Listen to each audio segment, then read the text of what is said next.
Brevísimo, un programa radial dedicado al relato corto, letras, autores y viajes que nos hacen soñar en pocas palabras.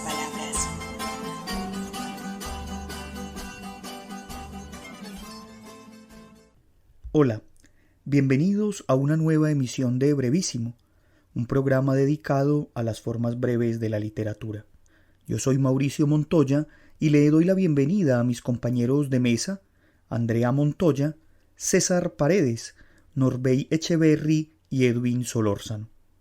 Hoy continuamos nuestra entrevista con el maestro Harold Kremer, un reconocido escritor colombiano y con una gran experiencia en los temas del minicuento y la literatura breve.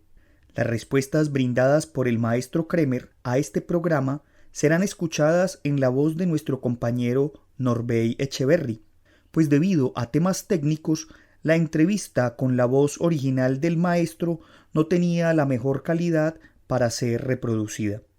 Sin embargo, como sucedió en nuestra emisión anterior, escucharemos un fragmento de la voz original del maestro, tomado de una entrevista realizada por el programa Casa de Letras en el año 2017.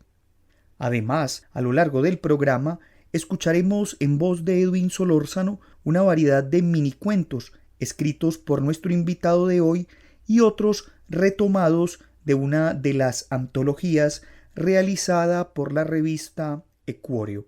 Vamos a entrar entonces en materia. Haciendo una adaptación del conocido cuestionario Proust, nos gustaría hacerle unas preguntas rápidas a partir del género del minicuento.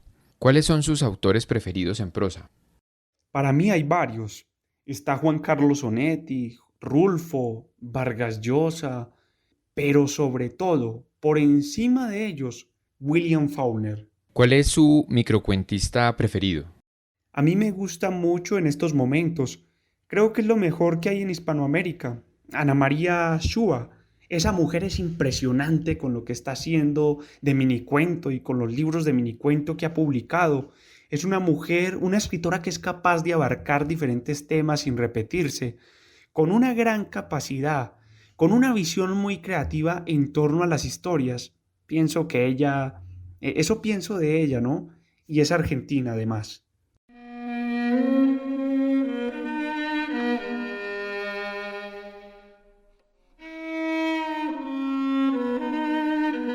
Ceci, de Harold Kremer. Te sentarás en el andén de la puerta de tu casa a esperar que pase la niña Ceci, y cuando la veas, soñarás con que sea tu novia, tenerla en tu cama, y así será.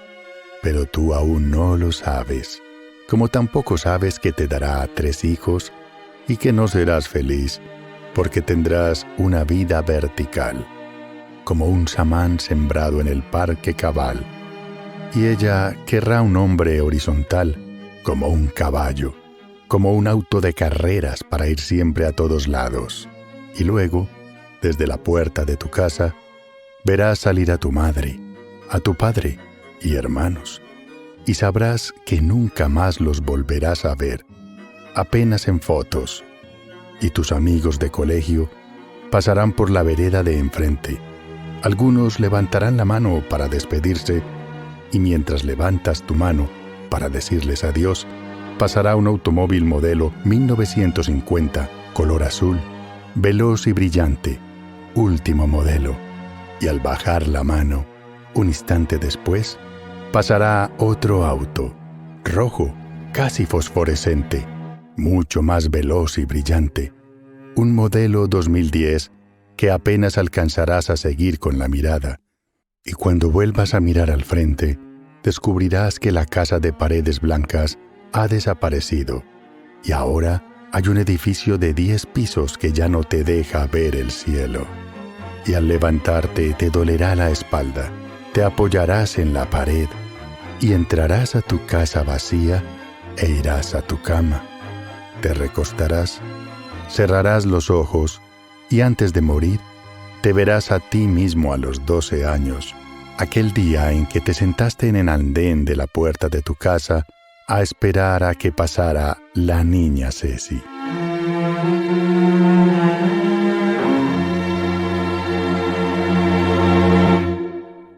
¿Cuál es su heroína o personaje de ficción preferida? Heroína Madame Bovary. Indudablemente esa mujer a mí me fascina. Me fascina por lo manipuladora, por mentirosa. Bueno, tantas cosas románticas, una mujer supremamente romántica. Es el paradigma de lo que es la mujer, que nadie sabe qué es lo que quiere, pero a mí me encanta. ¿Cuál es su héroe o personaje de ficción preferido? Hay muchos. Digamos que Díaz Grey de Onetti, Pedro Páramo de Rulfo, pero hay un personaje que a mí me fascina. Es de Fauner, de la novela Absalón, Absalón.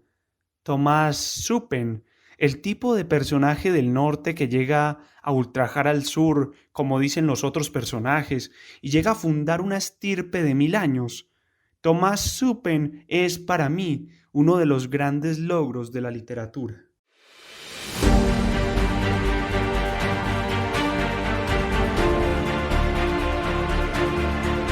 Los Confusos, de Harold Kremer. El monarca de aquel país, para perpetuarse en el poder, se propuso crear una escuela de la confusión. De ahora en adelante, explicó a sus ministros, vamos a cambiar el significado de las palabras.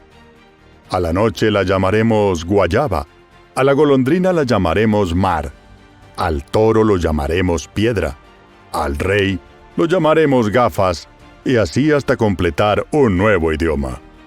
Los ministros se pusieron a trabajar y crearon al cabo del tiempo un diccionario nuevo. Todos los niños fueron obligados a prepararse en la nueva escuela. Cuando estuvo lista la primera generación, el rey construyó una nueva ciudad y envió allí a hombres y mujeres. Con el tiempo, las siguientes generaciones confusas declararon la guerra. Sus ejércitos se tomaron la ciudad, entraron a palacio y pusieron preso al rey.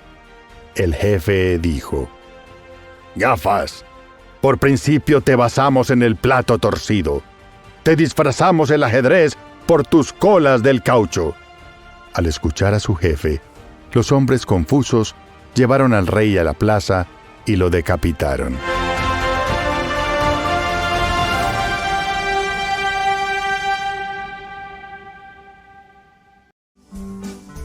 Usted está escuchando Brevísimo, un programa para gente de pocas palabras.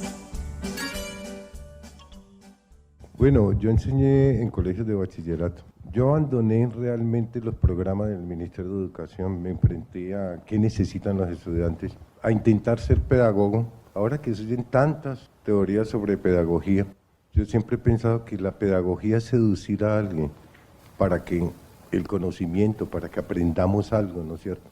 ¿Y cómo? Cada cual tendrá que crear su propia metodología. Uno llega frente a un curso, lo evalúa, hay gente más adelantada que otra, ¿ya? ¿Cómo hacer para seducir a la gente? Y yo me enfrenté a un problema, ¿cómo hacer para que la gente lea? La gente no leía. Entonces, lo que hice fue empezar a trabajar con cuentos. Abandoné las lecturas de novelas, por ejemplo. Imaginen en un sector deprimido, sectores deprimidos de Cali, un muchacho ¿cómo va a leer 100 años de soledad? No lo va a leer. Pues es muy bonita la idea, muy romántica, pero no la va a leer. Me metí en la cabeza que yo tenía que seducir a estos muchachos para la lectura, tenía que hacerlos buenos lectores y que posteriormente ya ellos en su vida decidirían qué leer. Si ese pelado yo lo cultivo como lector, cuando ese muchacho salga, él verá, puede leer 100 años de soledad, ¿no es cierto? Pero yo no me voy a tirar un muchacho como casi me tiran a mí. Cuando en primero bachillerato me pusieron a leer María. Pero miren que fue terrible. Entonces, teniendo la memoria de lo que fue mi experiencia, yo empecé a trabajar con cuentos con los muchachos, ¿qué les gustaba? Empecé a evaluar, ¿a vos qué te gusta? Ya. Y empezamos a trabajar historias que a ellos les gustaban. Recuerdo una que fue La magia para todos estos muchachos, que es En la diestra de Dios Padre, de Tomás Carrasquilla. Ese texto es una maravilla para ellos, y si uno lo lee con ellos y los estimula por aquí a construir historias sobre relato, a que la historia tome otra dirección. Los muchachos son encantados con En la diestra de Dios Padre de Carrasquilla, con La venganza de Manuel Mejía Vallejo, con una cantidad de cuentos. Entonces empecé con esa experiencia hasta que llegó un momento en que tenía por lo menos 20 cuentos que a estos muchachos les habían gustado. Entonces dije, bueno, ¿por qué no publicarlos? ¿No es cierto?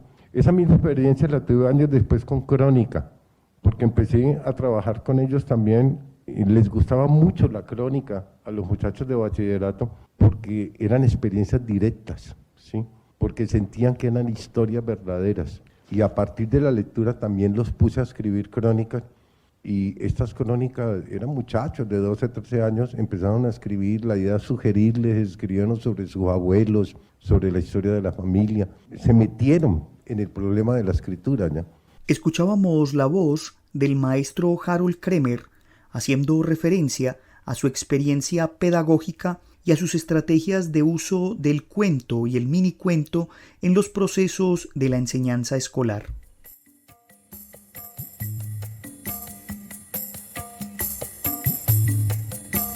El leopardo, de Harold Kremer. Parado en la ventana, tras la cortina, observaba jugar a Pedro, Camilo y Fercho. Los miraba escondido porque se burlaban de mí. «¡Eres un mariquita!», decían. Con el tiempo supe que no los necesitaba. Tenía conmigo al leopardo. Dormía a mi lado y cuando mamá entraba al cuarto, decía que olía a porquería. Mi leopardo desaparecía y volvía en las noches. Lo alimentaba con pollos y carne que robaba del refrigerador. Papá empezó a quejarse por la desaparición de la comida, pero mi leopardo crecía y necesitaba alimentarse. Mamá no volvió a surtir la nevera y una noche apenas pude darle papas y tomates. El leopardo se ponía de mal humor y no me dejaba dormir. «Anoche escuché ruidos en tu cuarto», dijo un día papá acariciando mi cabeza. Desde mis ojos, el leopardo lo miraba. «De ahora en adelante vamos a comer en la calle, jovencito», dijo oliéndose la mano. «Y lávate bien la cabeza». El leopardo llevaba 2 días sin comer y se paseaba por mi cuarto como si estuviera enjaulado.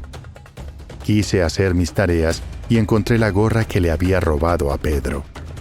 Se la acerqué, la olió y me miró. Le abrí la ventana y salió. Así fueron desapareciendo mis amigos. La policía cree que el asesino es un hombre come niños. Cuando se enteren de todo y vengan a mi cuarto, cerraré los ojos y dejaré que los ataque.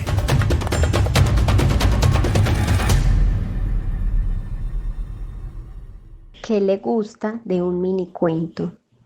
Bueno, en un microcuento me entusiasma que tiene que contar una historia, definitivamente. Me entusiasma que dé ciertas claves para que uno pueda acabar de construir. Me entusiasma el tratamiento narrativo que se le dio al texto. No es lo mismo, por ejemplo, que el relato Es que somos muy pobres de Rulfo lo narre un niño inocente a que lo narre el padre del niño.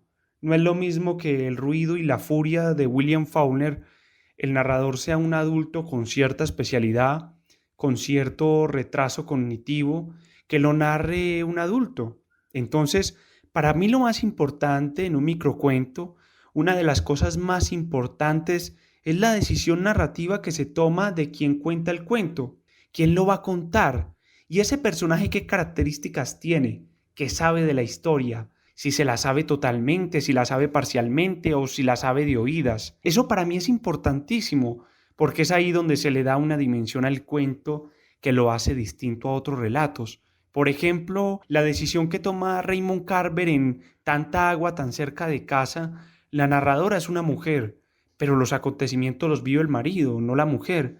Pero esa narradora es impecable. Eso para mí es muy significativo en un relato. ¿Quién va a contar el cuento? Profesor, hablemos de su libro El combate. Esta obra que usted dedica a la minificción, ¿nos podría contar cómo surge, qué impacto tuvo y cómo fue la experiencia de escritura?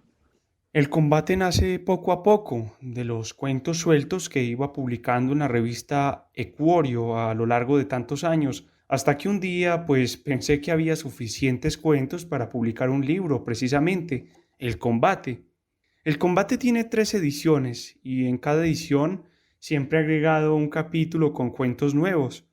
O sea que de la primera a la tercera edición hay por lo menos 20 minicuentos más. y de los cuentos que he venido escribiendo o que escribimos para la revista, junto con Guillermo y con Henry Fisher, un amigo con quien codirigimos Equorio, ese libro sí se construyó a lo largo de varios años realmente, poco a poco. ¿Qué impacto tuvo? A ver, algo importante porque se mostró que se podía publicar un libro de cuentos cortos, de minicuentos, ¿ya? Porque eso como que no cabía en la mente de las personas. Había que publicar cuentos largos porque o si no, no eran cuentos. Yo recuerdo un profesor en la universidad que nos decía, cuando le mostrábamos Guillermo o yo un minicuento: sí, allí está la idea. Ahora escriban un cuento largo, escriban 6 o 7 páginas. Entonces le decíamos: no, pero es que eso es un cuento. Y al rato decía: no, pero es que ahí está la idea, ahora trabájenla. Porque no se tenía la mentalidad de lo que era un cuento corto. Pero poco a poco también el cuento corto se fue escribiendo. Se fue creando una serie de lectores que permitieron acercarse a ese tipo de escritura. Yo creo que a muchos nos pasó lo mismo que a Edgar Allan Poe cuando publicó esos 2 cuentos policíacos, que tuvo que crear los cuentos, pero tuvo que crear los lectores, porque no había lectores de cuentos policíacos. Y lo que le pasó a Rulfo, ya que Pedro Páramo no es una historia lineal, es una historia que hay que armarla, construirla desde la lectura. Y por eso, durante 5 años, Pedro Páramo fue considerada una mala obra literaria. Incluso el editor del Fondo de Cultura Económica, alguna vez cuando le preguntaron después de 1 año o 2 por qué ese libro no se vendía, públicamente dijo que ese libro era una mierda, que no servía para nada. Pero con el tiempo surgieron lectores que eran capaces de leer ese tipo de relato literario. Quizá lectores que se formaron en literaturas extranjeras, por ejemplo, leyendo a Faulkner, leyendo a otros escritores que ya manejaban esa técnica. Entonces, lo importante para nosotros fue crear lectores y que esos lectores a veces también se arriesgaran a la escritura.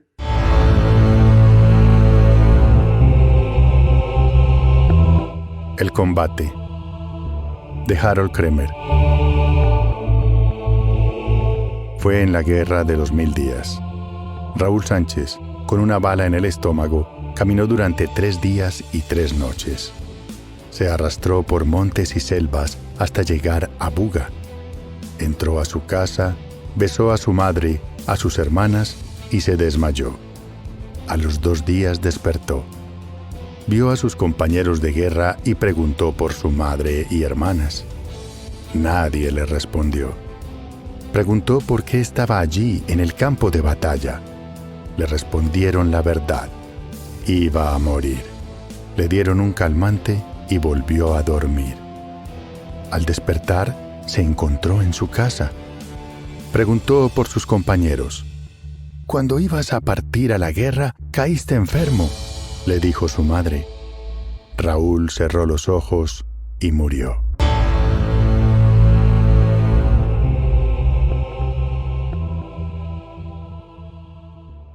Profesor Kremer, a mí me gustaría preguntarle de dónde viene su pasión por las antologías, pues en su trabajo puede verse mucho de esta modalidad.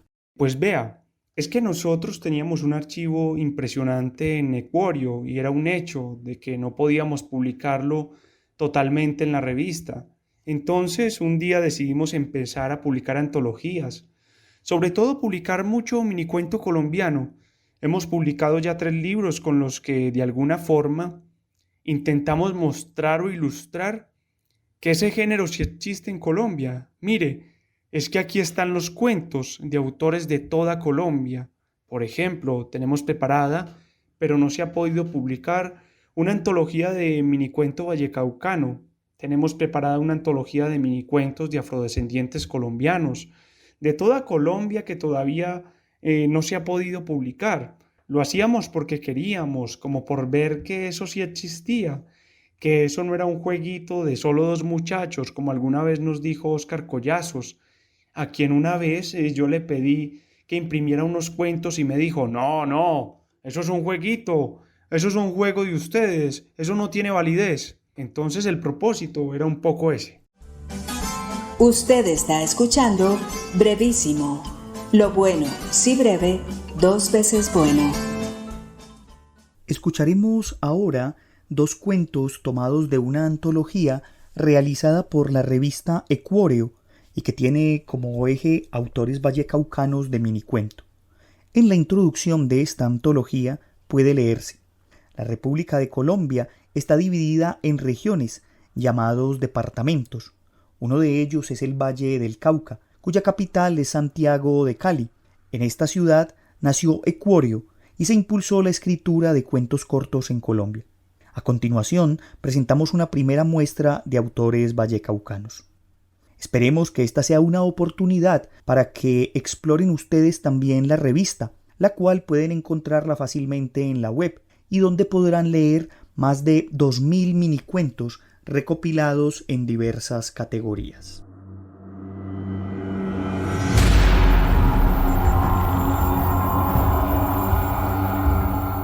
La yerba, de Elías Martán Góngora. El taxidermista, forzado por las circunstancias a ejercer como embalsamador, cumplió devotamente su improvisado oficio. Tanta habilidad puso en la ejecución del lúgubre trabajo que al extraer las vísceras del cuerpo adolescente lo hizo con el mismo fervor profesional que lo poseía al disecar un jaguar o una garza. Cumplida su piadosa misión, entregó el cadáver del muchacho indio a la anciana enigmática, que dejó de plañir y se apresuró a colocarlo en el ataúd. Si la madera crujió complacientemente bajo el peso de la carga mortal, solamente la vieja pudo escuchar el vegetal aviso. Casi al amanecer, terminada la velación secreta, abordaron la chalupa que debía conducirlos al puerto de origen. Mar afuera, el duelo se trocó en orgía pagana. Cuando arribaron a la ensenada natal, sobre el muelle, frente al féretro, ejecutaron los deudos la más grosera danza. En el frenesí alucinado, no se cuidaron de la policía, que los supuso víctimas de la yerba maldita. Días después, el taxidermista, asombrado, leyó en algún diario de la tarde que las autoridades aduaneras habían descubierto marihuana oculta dentro del cuerpo que él mismo había embalsamado en su tienda de campaña con tanto primor y reverencia.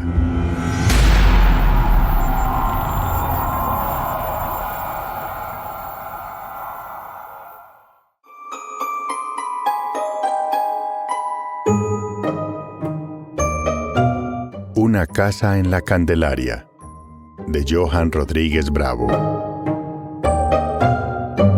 Sebastián Pineda me contó que en la Candelaria, en Bogotá, había una casa en la cual, en una de sus paredes, un orificio dejaba ver el pasado. Después de averiguar y preguntar con algunas personas, di con la casa. Me recibió una anciana que arrastraba con ritmo la suela de sus chanclas. Sonreía. Le dije directamente lo que me interesaba. Ella me invitó a pasar y dijo que lo hacía porque podía adivinar la intención de las personas con solo mirar a los ojos. Me señaló una habitación oscura al final de un pasillo. «Siga», dijo. En el cuarto no había nada, salvo un pequeño hilo de luz que se proyectaba desde un hoyuelo en la parte inferior de una pared. Me acerqué con nervios y me arrodillé para poner mi ojo en el hueco. Al principio, la luz me encandiló y solo pude ver 2 hombres caminando, pero al arrugar el entrecejo para enfocar, vi a Sebastián Pineda junto a mí, hablando de que en la Candelaria, en Bogotá, había una casa en la cual, en una de sus paredes, un orificio dejaba ver el pasado.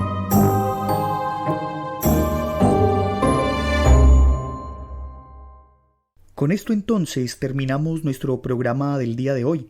Agradezco a quienes me acompañaron en la mesa, especialmente al profesor Harold Kremer, por todos sus aportes y por su generosidad para con nuestro programa. Un agradecimiento a Edwin Solórzano, quien desde el estudio de Voces Alas, Volamos tu Imaginación, nos aportó con una serie de audios ambientados. Pueden escuchar los trabajos de Edwin en el podcast Al Aire, Crónicas, Cuentos y Relatos. Agradecemos también a la Universidad Nacional por este espacio que nos brinda, a Jorge Benjumea en el máster, y a ustedes los esperamos para una nueva emisión de Brevísimo en la que nos acercaremos a los bestiarios. Hasta pronto. Brevísimo, un programa radial dedicado al relato corto, letras, autores y viajes que nos hacen soñar en pocas palabras.